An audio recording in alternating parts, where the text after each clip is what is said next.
now what we're gonna do is we're gonna open it up. Do we have some people who want to share? We got enough time for two questions. Two questions. I'm gonna field your questions for the guests, and then there'll be 2 questions for the jump session for me. So hold that as well.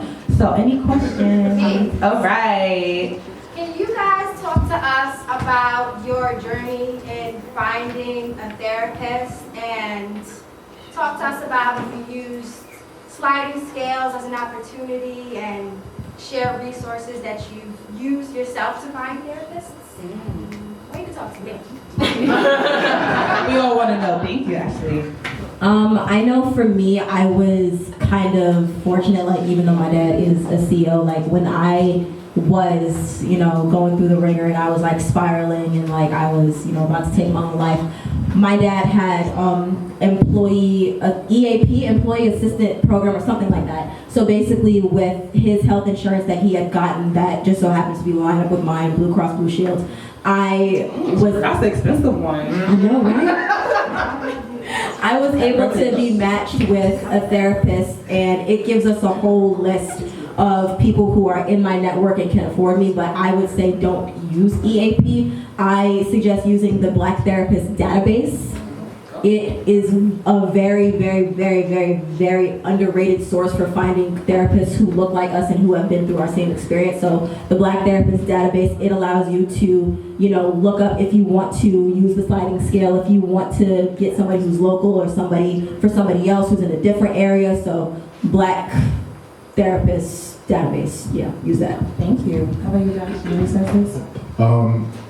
So first I want to just say that the first therapist I went to was able to be covered under my mom's insurance. So just wanted to say that is a privilege that people hold, to be able to have your therapy sessions covered under insurance. So just being mindful of that as we have this conversation, because not everybody has insurance. Not everybody can afford these sessions, and depending on where you're going and depending on who you're going to see, whether it be a psychologist, a licensed professional counselor, a social worker, all of those folks could be charging different things. So I just wanted to just make that point. But the first 4 mental health practitioners I saw were white, and I had one psychiatrist say to me that, I don't know how people in the quote unquote hood talk, but this is how we're going to have this conversation.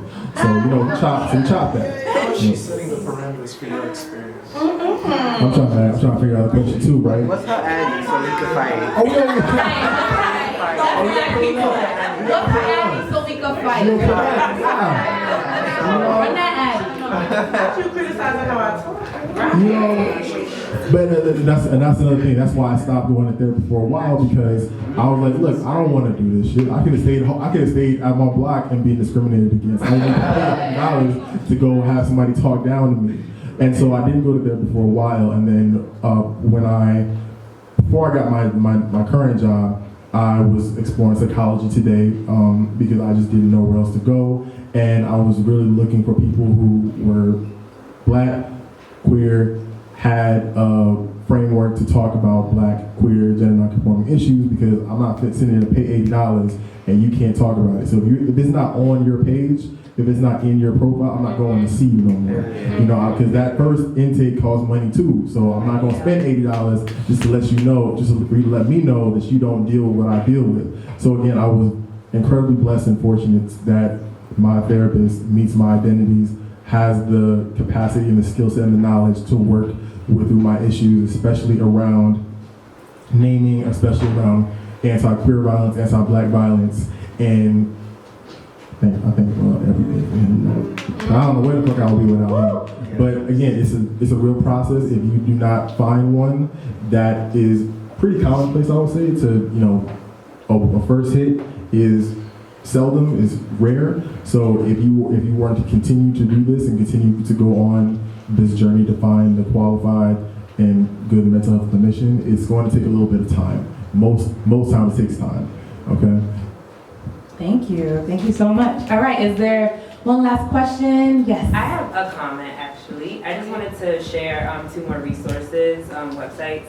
One is called Therapy for Black Girls, and that one is really good, and you can what is it called? The filters. You can do filters, you can put what insurance you have.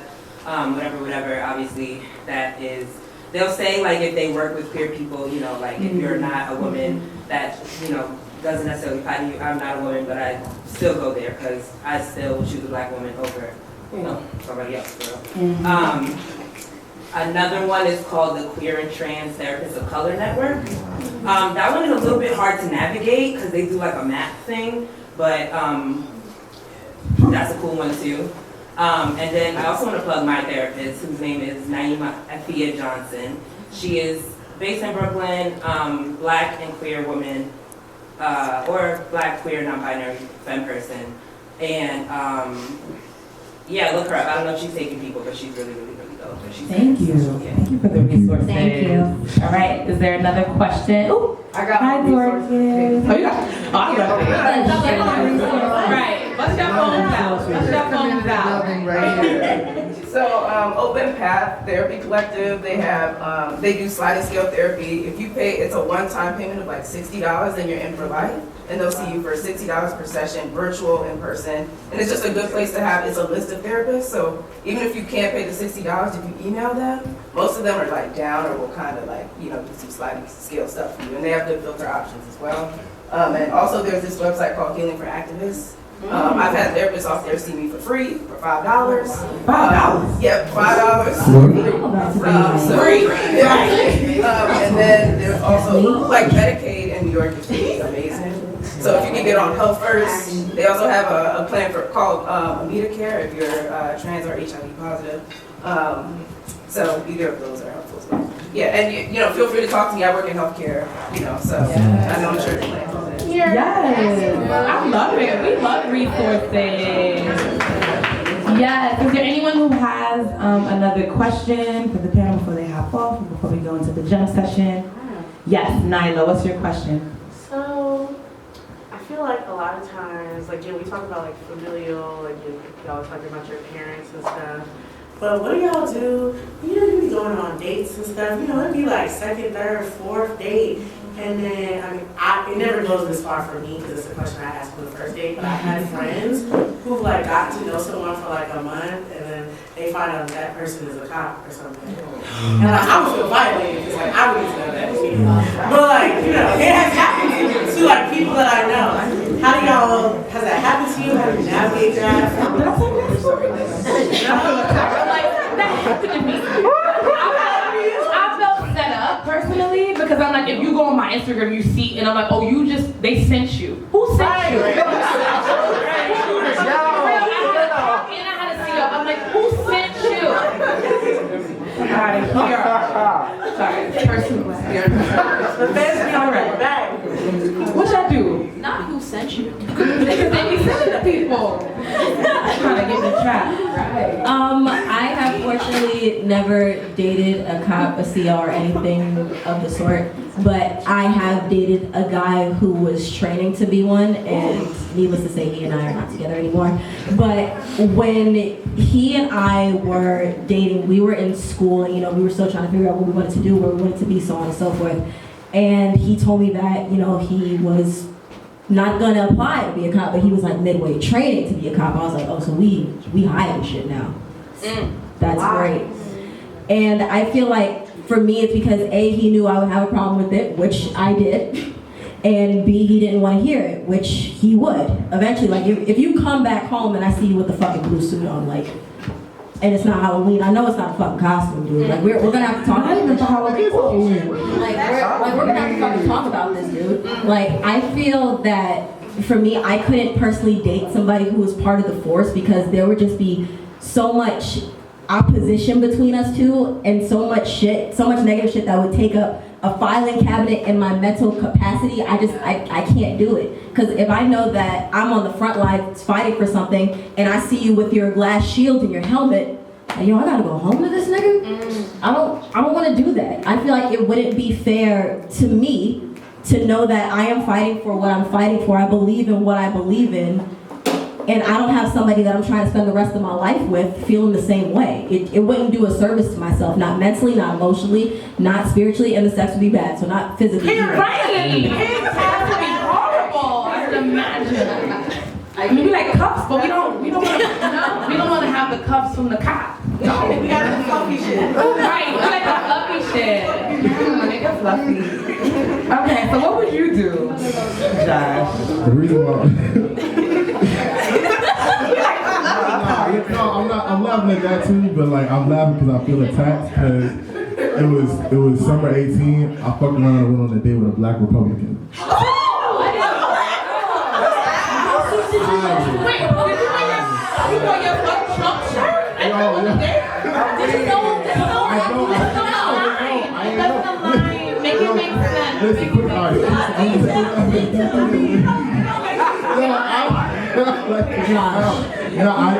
I swear by everything I love, I didn't know.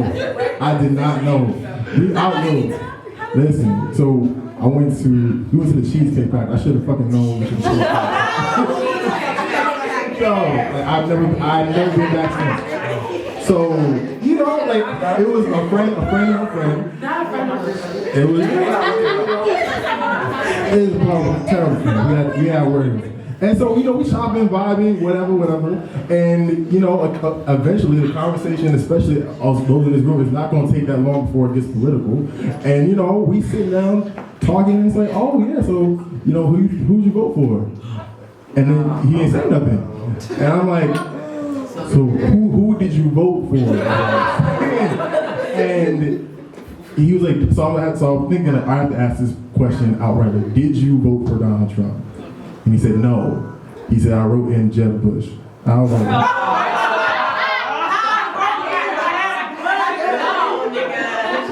and so he was like, I'm like, what the fuck? And so I didn't feel the case. No. Sydney attitude. Listen,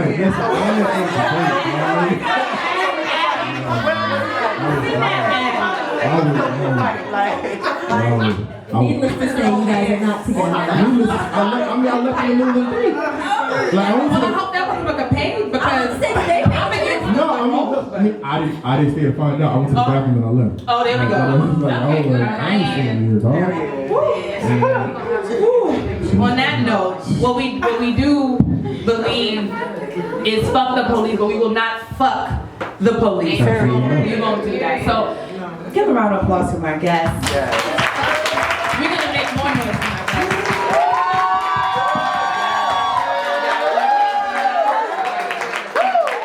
my guests. We're gonna do a gem session with me. If you have any questions, y'all can join the people.